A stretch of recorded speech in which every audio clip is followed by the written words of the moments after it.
Right. Hi, Ali. Thanks for joining us all. So, today we're going to talk about the aftermath of E3. Um, we've already covered main topics, but what we're going to cover today is we're just going to talk about the used games market. And obviously, we've all, come to the news that, Microsoft has reversed its policies. So, Ali, I just want to put the question towards you. These policies, are they going to really affect gamers in a big way, or do you think it's just a big hoopla? Well, I'm going to be honest with you. If there was a console, if Microsoft hadn't reversed its policy, I would have completely abandoned Xbox One. What they've done now, after reversing policies, have actually, given people like me a bit of an inkling, a bit of thought. Maybe we'll actually buy this console, because the used game market, you can't get rid of it. Because used game market, if people actually look at it, they make the entire the overall video game industry healthy. Because there are a lot of people out there that don't buy new. There are a lot of people out there who actually buy new and actually sell off their games. And the only way that they can actually continue to play new games is by actually getting rid of their own walls, of their old ones, or trading them in, or actually selling them on on sites like eBay, or actually taking them to a retailer. So I think, for me personally, and I think for a lot of people on the as we've seen by the backlash that actually occurred since the Xbox One reveal, the used game issue was a huge, huge issue. Mm. Was a huge issue. So I think, for me, it was a complete deal breaker when Microsoft had initially tried to impose these policies. Yeah, I mean, there's been a lot of developers that have been vocal about used games and how they've affected sales and stuff. Do you actually think that they're just overreacting, or do you think it's genuine concern for them not making the same sort of money that obviously is going behind used games? Yeah, I think that's a very, very good question, and the way to answer it is, if you actually remember, right after E3, the top people at Nintendo came out saying, Yeah. if you don't want people to sell your games, make games that they don't want to sell. Yeah, no, that's Exactly. it. I mean, I think I have to agree with that. I think there's loads of ways they can counter used games, and that is not one of them. I think DRM is the worst possible way you could have gone forward in Exactly. that. Exactly. I was reading a lot of other developers. Cliff Blazinski, he was quite vocal, saying, "Oh, actually, that's it, doom and gloom. I know. You guys are not, supporting DRM. That's it. The game budgets are gonna go through the roof. Developers are closing. Yeah, yeah. And I just find it a bit comical that it's coming from Cliff of all people saying that. His games have been huge hits. I don't understand where he's getting his information from and why he's so vocal about it. The other person's comments I was reading was, I think it's Patrick Back from the Dice team. Yeah. If to our audience, it's the guys that made Battlefield 3.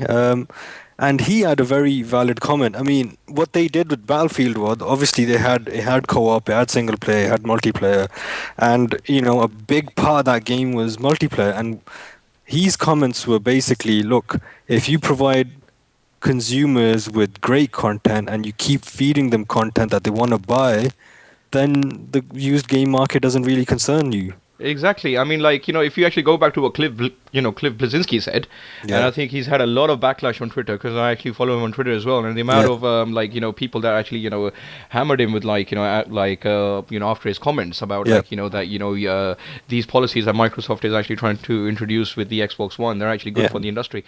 I yeah, mean, if you look at the Gears franchise, yeah, right? I bought all three Gears of War games, and I haven't yeah, actually sold it in a single one of them. yeah. Because, you keep on coming back to the multiplayer. That's it. There is value in those games for Yeah, gamers, and if there's value in those games for gamers, they will not let them go. yeah.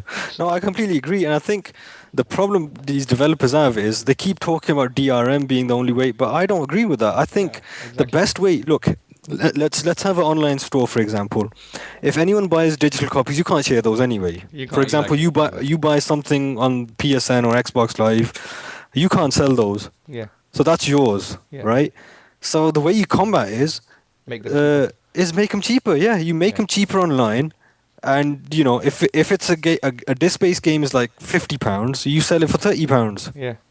Why wouldn't people buy that then? Exactly, exactly. And all that money will actually go to the developers anyway. Yeah. So So yeah. it's a simple solution, and even if they don't go for that solution, I still think if they want digital games to be the forefront of everything, they've got to think of a cheaper model. They've got to think of a cheaper model where consumers are happy, developers are happy, and obviously retailers happy. Yeah. So they've got to find a medium that's good for everyone, not just themselves. Yeah, if you actually come back to that Patrick Back Yeah, guy yeah, at Dice, yeah, like Battlefield 3 came out towards the last few months of 2011, and it's yeah, almost going to be 2 years in around about 2 3 months. They've got another game coming out, Battlefield 4, yeah, and the amount of people that actually still play Battlefield 3 is astounding. yeah, There yeah. are I mean, I'm one of them. I think I've only recently stopped playing it in the last 3 4 months. Before that, I think I jump on every now and then, yeah. because they've had such great map packs as well. Yeah, I've exactly. bought They've those got map some content. packs. Yeah, keep on giving gamers a reason to come back. Yeah, Keep on releasing new content. Keep on yeah, releasing new DLC. And yeah, if it's decent DLC, yeah, people will spend money on that. If it's like if a consumer finds value in something, he will spend money on it. yeah. And if you like, yeah, I think what people argue about is the single player stuff, though, don't they? yeah. But again, what I think is, I'll come back to the same thing. If you make a single player game that's good, you're gonna buy it for day one. Yeah, exactly, exactly. I mean, you only have to look at The Last of Us at this point in time. Yeah, it's I think sold so anyone, well, hasn't it? yeah, exactly. I think most people who actually have the PlayStation 3, they would have actually bought that game and played that game and loved that game. Yeah. So there is still a market for like single player games, and if they can actually continue to support those single player games with good Yep. downloadable content, Mm. they like people will want to keep a hold of them. If you look at BioShock Infinite, they had the season pass, and Yep. that we will release single player content, and I think a lot of people bought that season pass, Mhm. and so that's a hook for people to actually hold on to that copy of the game Yeah. even after they've actually completed the campaign. And well, I don't know what Irrational Games has actually done about the season pass since releasing the game, because there has been no news about what is actually coming out, but there will be some news on it, and there are more hooks on there now. Like if you I actually look think, at yeah, achievements and trophies, that's it. yeah, There's so personal many. ones, I mean, yeah. that's it. That's exactly my point. There's so many methods that they can explore. There's so many things they can do, except what Microsoft did. Except as what Microsoft What doing, because I if you think would, the biggest problem they had is maybe their policies would have worked out in the long run, yeah, but the way they went about it was just the wrong fashion in yeah, telling consumers, this is how you buy a game, this is what you do with it. You can't do this, you can't do that. yeah, Why do you want to be dictated what to do exactly, with your property? You've exactly. bought a machine, you've bought those games. When people are trying to tell you you're not doing this, you're not doing that, people are going to be swayed. They're going to be like, what the hell is this? Why have I bought this machine? Exactly, and if you actually look at like the fact that use games, if they're actually hurting developers, Mm, like you said, if you've got digital content continue to mm, be supported, if you've got yeah, digital copies which are actually cheaper, which yeah, people can't get rid of anyway, yeah, and I think the makers of GTA, Rockstar, yeah. I think the head of Rockstar came up Yeah, with a Dan fantastic, Houser. yeah, Yeah, he said exactly the same thing. He's yeah. like, make games that you want to keep. Yeah, and I think what they said was that the most dangerous period for people to actually sell their games, Is the first and 4 weeks, I think. yeah, Four. first 4 to 8 weeks. And I was Yeah, like, and he said if you can tie them in for the first 4 to 8 weeks, yeah, you've actually countered that problem to a great extent. And yeah. I I'd don't think probably there's agree with that. exactly, Because I mean, let's be honest. Any of the Rockstar games that we bought, I think I've bought Max Payne 3, yeah, I've bought Red Dead Redemption, I've bought GTA 4, yeah, and I've bought all their other games that have yeah. come out. And Right? we've not sold off many. I've not sold any of those games. There you go. And I thought, So and if when those GTA games are 5, genuinely yeah, good, why exactly. would you sell them? Exactly. And when GTA 5 comes out, Yeah, I don't think you'll find many people who are actually going to be selling their copy of that game for the yeah, first few months, yeah, because that game's going to be huge. It's going to have huge content on it, and people are going to keep on coming back to it, and yeah, it's just going to be a generally very, very enjoyable game. People still play Grand Theft Auto San Andreas on their old PlayStation 2s. That's yeah. one game that's people have not sold off to a large extent. I So mean, I again, think, yeah, coming back to what Reggie Phil said, make good games, make exactly. games that consumers want to keep. Want to keep. I love it how they keep, throwing it back on like used games. Oh, it's used games that have made the games worth. It's not used games. It's I rubbish think games. Like it's exactly. if you I actually think go the to someone quality of saying, games has gone up, and now mediocre games don't. They're not allowed to float, basically. yeah, if you actually go to someone saying like, you bought this copy of Aliens Colonial Marines, which is one of Yeah. the worst games to come out in this current generation, Yeah. and you can't sell this, and I Yeah. think that's just ludicrous and stupid, Yeah. because Because it was an awful game.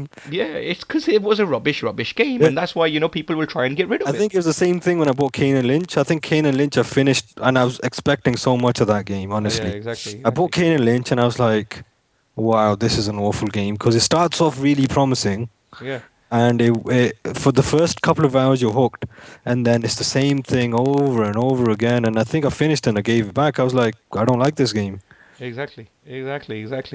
And I think so. Yeah, I think the used games issue is a huge issue for like consumers, Mhm. and I think it's gonna continue to be a huge game issue for consumers. And Yeah, I think Microsoft should have learned from the SimCity debacle. yeah. What actually happened to Electronic Arts and SimCity with a Yeah, game I that was think I supposed to think be they've focused been online. very vocal in saying we're not going to put online passes. Yeah, You can do whatever you want. But again, the see the other thing I keep coming back to, I think used games. People always curse used games, but students, what do they do with their old games to yeah. buy new ones? I think Peter Moore, because I think EA is working very hard to actually try and shake off Yeah, this demon that they've actually been carrying on their back by being voted like the worst company in the United States for like 2 years running. And I yeah, think Peter Moore, who's their chief operating officer, I think he has come out fighting, trying to convince people like we're a good company and we're not anti-consumer. Like he has said categorically, after E3, that the used game industry actually makes the entire video game industry a healthier place because yeah. it allows more people to actually experience our games and it allows more people to actually play those games and it Yeah, allows because more people. I can agree to that because I remember when I was back, we all remember when we were students, Yeah, we couldn't afford £50 games straight off the bat. We were like, hang on, I've got a couple of games lying around. I'll give those in. I'll exactly, give £10 in. I'll get the new game. exactly. And I think what developers don't realize is if you kill off the used game market, the new games aren't going to sell it either. So, Exactly. New games aren't going to sell either. If you actually completely get rid of the used games market, you're in a way, mm, trying to get rid of big retailers like GameStop in America, who actually, and if you get rid of them, and if they actually vanish from like the big malls and the high streets, yeah, you haven't got a mainstream outlet selling yeah, video games as it is. yeah, So yeah. you're trying to like actually make it a more niche market, rather than making a more mainstream market, which is what Microsoft is trying to do with the Yeah. Microsoft X, or like with the Xbox One in the I first think place. what they want is they just want control over all the cash, and I Yeah, think it's a bit greedy in all honesty. And yeah, I think everyone can have a piece of the pie, but as long as it's done in a way that everyone's happy, I don't think it should be a problem. I think okay, currently you could call it, some games come out, they flop, developers have closed down. But having said that, I've never seen a good game come out and then not do well and not go on to make millions of dollars or pounds, yeah, whichever way you equate it. But yeah, exactly. that's the fence that I'm on. I don't know Yeah. which fence everyone else is on, but I'd probably say that used games are a good thing. Yeah, and and everyone else can actually leave their comments on our YouTube page below the video, and they can actually leave the comments on our blog as well, and you'd find the address for that in the description, and you can actually also follow us on Twitter. So yeah, thanks a lot, mate. And Yeah, what we'll do is that we'll come back soon with another one. Everything about video games and everything else as well. yeah, So guys. So leave your cheers, mate. comments, and we'll come back to you soon as possible. Then. Cheers, mate. Cheers. All right. Thanks. Bye. Cheers. Cheers, Bye. guys. Bye. Bye.